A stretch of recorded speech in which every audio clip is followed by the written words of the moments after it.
Good afternoon students. आज हम आपको रुचिरा भाग 2 संस्कृत पाठ्य पुस्तक का 8वां अध्याय त्रिवर्णः ध्वजा 3 रंग का झंडा पढ़ाएंगे।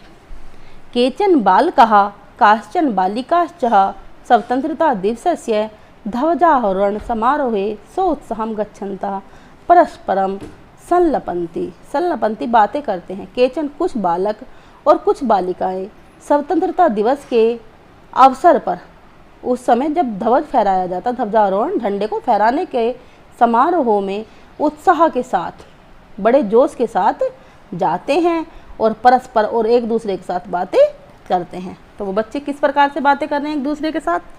देवेश, पहला बच्चा है देवेश। देवेश ने कहा अद्य स्वतंत्रता दिवस है, आज स्वतंत्रता दिवस है। अस्माकं विद्यालयस्य प्राचार्य ध्वजारोहणं करिष्यति, हमारे स्कूल के प्रधानाचार्य ध्वजारोहण करेंगे।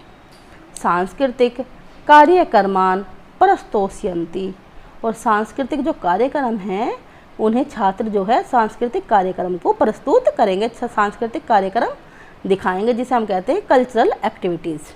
अन्ते च मोदकानि मिलिष्यन्ति, और सबसे बाद में हमें फिर लड्डू मिलेंगे। मोदक कहते हैं बेटे लड्डुओं को, और बाद में हमें लड्डू मिलेंगे।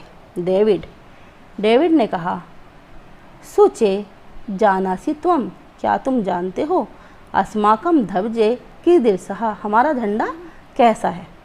अभी सुचि ने कहा अस्माकं देशस्य ध्वजः त्रिवर्ण। सुचि ने कहा हाँ, हमारा जो राष्ट्रीय ध्वज है वह 3 रंग का है। ध्वज कहते हैं झंडे को। सलीम रुचे अयम त्रिवर्ण कथम, सलीम ने कहा कि रुचि इसमें 3 रंग कैसे हैं? रुचि ने कहा अस्मिन् ध्वजे त्रियः वर्णा सन्ति, हमारे राष्ट्रीय ध्वज में 3 रंग हैं, अतः त्रिवर्णा, इसीलिए तिरंगा। किम त्वम एतेषां वर्णानां नामानि जानासि, क्या तुम इन 3 रंगों के नाम जानते हो? बाद में क्वेश्चन मार्क लगा हुआ है, तो क्वेश्चन किया उनसे कि क्या तुम जानते हो? सलीम अरे केशर वर्णः श्वेतः हरितः च एते त्रिवर्णा। सलीम ने कहा अरे केसरिया, सफ़ेद और हरा, यही तो 3 रंग हैं। देवेश, अब देवेश बोला अस्माकं ध्वजे एते त्रियः वर्णा किम सूचयन्ति, हमारे झंडे के ये 3 रंग क्या सूचित करते हैं? सलीम ने कहा सुनु का मतलब सुनो, लिसन।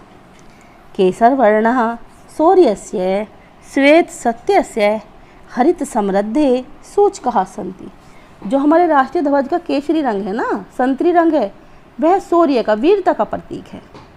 और जो सफ़ेद रंग है वह सच्चाई का, और इसके साथ ही जो हरा रंग है वह समृद्धि का सूचक है, उससे हमारे देश की समृद्धि का पता चलता है।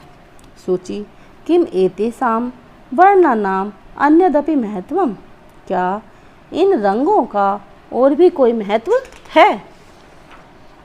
डेविड ने कहा आम, हाँ, कथम न, क्यों नहीं। ध्वजस्य ऊपरि स्थिता केशरवर्णः त्यागस्य उत्साहस्य च सूचकः, झंडे के जो ऊपर है, सबसे ऊपर जो स्थित है ऑरेंज कलर, संतरी रंग, वह त्याग का, उत्साह का प्रतीक है। मध्य स्थितः, बीच में स्थित श्वेत वर्णः, सफ़ेद रंग, सात्विकता और शुचिता, पवित्रता का द्योतक है, पवित्रता को और शुचिता को, सात्विकता को दर्शाता है। अद्य स्थितः हरित वर्णः वसुंधराया सुषमाया उर्वरताया च द्योतक है, और इसके बीच में स्थित हरा रंग हमारी पृथ्वी की उर्वरता का, और पृथ्वी की जो उर्वरता है, जो हमारी उपजाऊ शक्ति है हमारी ज़मीन की, उसको दर्शाता है। सुचे तेजिंदर ने कहा सुचे ध्वजस्य मध्ये एकम नीलवर्णः चक्रम वर्तते। तेजिंदर ने कहा सुचे, इस झंडे के बीच में एक नीले रंग का चक्र भी है क्या? सुचि ने कहा आम, हाँ, इदम अशोक चक्रम इति कथ्यते, इसे अशोक चक्र कहा जाता है। एतत् परगते न्यायस्य च प्रवर्तकम, यह तो प्रगति का और न्याय का प्रतीक है। सारनाथे अशोक स्तंभा अस्ति, सारनाथ में अशोक स्तंभ है। तस्मात् एव एतत् गृहीतम, वहीं से इसे लिया गया है। प्रणव अस्मिन् चक्रे चतुर्विंशतिः अरहा सन्ति, अरहा का मतलब होता है तीलियाँ। प्रणव ने कहा इस चक्र में 24 तीलियाँ हैं। चतुर्विंशति का अर्थ बच्चों 24। मैरी ने कहा भारतस्य संविधान सभायां 22 जुलाई 1947 तमे वर्षे समग्रतया अस्य ध्वजस्य समीकरणं जातम्। हमारी संविधान सभा ने 22 जुलाई 1947 को इस झंडे को राष्ट्रीय ध्वज के रूप में स्वीकार किया। तेजिंदर ने कहा अस्माकं त्रिवर्ण ध्वजः स्वाधीनताया राष्ट्रीय गौरवस्य च प्रतीक। हमारा जो झंडा है वह तिरंगा झंडा हमारे देश का जो है वह हमारी स्वतंत्रता का और राष्ट्र के गौरव का प्रतीक है। अतः एवं स्वतंत्रता दिवसे गणतंत्र दिवसे च अस्य ध्वजस्य उत्तोलनः समारोह पूर्वकम भवति। ये हमारे राष्ट्र के गौरव का प्रतीक है, सम्मान का प्रतीक है। इसीलिए स्वतंत्रता दिवस के अवसर पर और गणतंत्र दिवस के अवसर पर इस झंडे को उत्तोलनम होता है फहराना, इस झंडे को पूरे सम्मान के साथ फहराया जाता है। अंत में जयतु त्रिवर्णः ध्वजः जयतु भारतम, हमारे राष्ट्रीय ध्वज की भी जय हो और हमारे देश भारत की भी जय हो।